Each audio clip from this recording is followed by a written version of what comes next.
Le hemos venido informando, estamos en medio de la llamada tercera ola del COVID en México, una ola que ya rebasó a la primera, la original, y pues que se está acercando, todavía no llega pero en las proyecciones, pero se está acercando a la segunda ola, todo esto empujado por las nuevas variantes del coronavirus SARS-CoV-2. Vamos a platicar al respecto con la doctora Lorian Jiménez Faibi, doctora en Ciencias Médicas por Harvard, profesora e investigadora de microbiología y pues a un especialista que hemos entrevistado aquí desde hace más de un año para pues tener información necesaria sobre esta pandemia. Doctora, bienvenida al programa nuevamente, ¿cómo le va? ¿Qué tal, Pascal? Muy bien, gracias. Mucho gusto de estar de vuelta en el programa. Bueno, a ver, cuénteme cómo ve las cosas en esta tercera ola respecto de la vacunación. La aparente aceleración de la vacunación, ayer se aplicaron 100,000 dosis, perdóneme, un millón de dosis, por lo menos ese es el dato que han comunicado. ¿Esta aparente aceleración de la vacunación será suficiente para evitar los efectos de la tercera ola, doctora? Eh, bueno, digámoslo con claridad. Vacunar a mucha gente lo más rápido posible es definitivamente un suceso positivo, ¿no? Necesitamos tener a la mayor cantidad de personas vacunadas en el menor tiempo posible, sin duda. La vacunación va a terminar siendo una suerte de blindaje para y disminuir la pérdida de vidas en el mediano, en el largo plazo.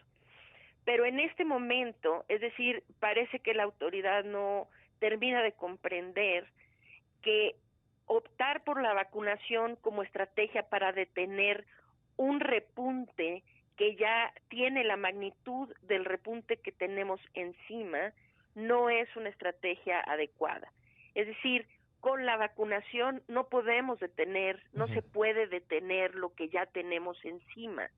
La vacunación va a tener ese efecto a más largo plazo, es decir, mediano largo plazo, como ya dije, pero no tiene un efecto inmediato. En este momento, claro, hay que seguir vacunando, pero necesitamos además que se implementen medidas adecuadas para poder disminuir y controlar la propagación del virus. Eso es lo que necesitamos en este momento para mitigar el repunte que ya tenemos aquí. A ver, ¿qué están haciendo otros países? Bueno, están poniendo restricciones o están siendo muy vigilantes de quienes ingresan en su territorio y entre paréntesis, pues si nos llegó el COVID original y nos han llegado las variantes, pues nos han llegado por medio de viajeros internacionales. Entonces hay países que están poniendo pues muchas restricciones. De hecho, hay naciones a las que no se puede entrar, está completamente cerrado el turismo. México es uno de los 8 países del mundo, doctora, donde no se pone ninguna restricción, no se hace ningún tipo de vigilancia para las personas que entran al país. Sí, y esto ha sido un error fundamental desde el inicio de la pandemia. Si lo recuerda, Pascal, desde el principio se manejó este discurso de que controlar o vigilar adecuadamente las fronteras no tenía razón de ser, no iba a impedir la llegada del virus.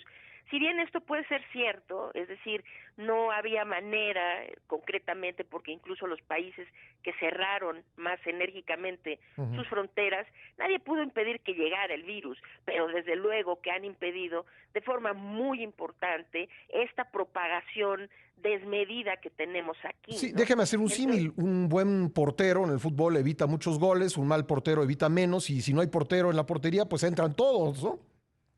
así es, exactamente, exactamente. Lo que ha pasado aquí es que tenemos, y es muy claro, es decir, cuando estas variantes de preocupación, principalmente alfa, gamma y delta, que son las tres gamma, beta casi no se propagó aquí en México, pero alfa sí y también gamma y delta. Y es muy clara la distribución en el país y la distribución fue precisamente en los centros de mayor flujo de extranjeros, ¿no? Los centros principales de turismo. Se vio claramente que el noroeste del país y particularmente la península de Baja California, en Baja California Sur, ¿no? Fue uno de los primeros lugares donde empezó a predominar la variante Delta. A diferencia, por ejemplo, del sureste del país y la península de Yucatán particularmente, en donde hasta la fecha todavía predomina Gamma y es un sitio en donde hay mucho turismo proveniente de sitios como Brasil. La variante Gamma es la que se originó, o bueno, se identificó primero en Brasil.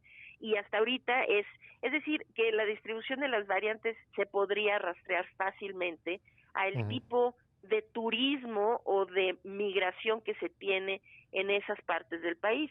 Esto hubiera sido útil desde el principio de la pandemia para tratar de controlar y disminuir la velocidad de propagación ahora pues de las variantes, pero desde un inicio la introducción desmedida, ¿no?, del virus.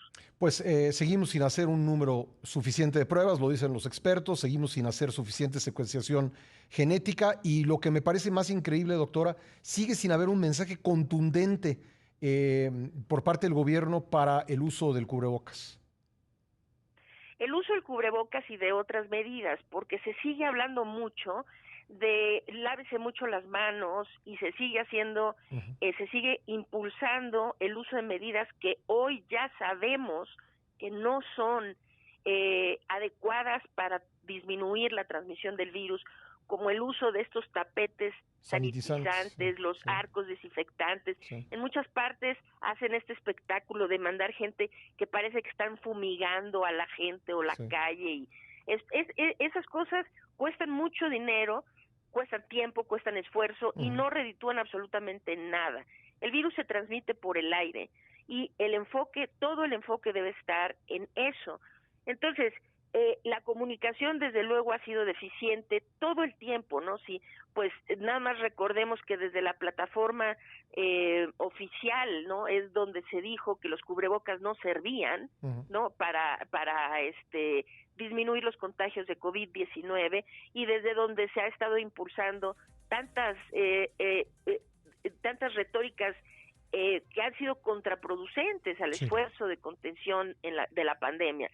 Ahora, esta comunicación hoy tiene que incluir la ventilación de los espacios. Esto es algo de lo que todavía no se habla a nivel oficial. Y máxime, si estamos ya hablando del retorno a las escuelas y se ve que incluso se modificó el semáforo epidemiológico para que se pueda regresar a las escuelas incluso estando en semáforo rojo, según entiendo.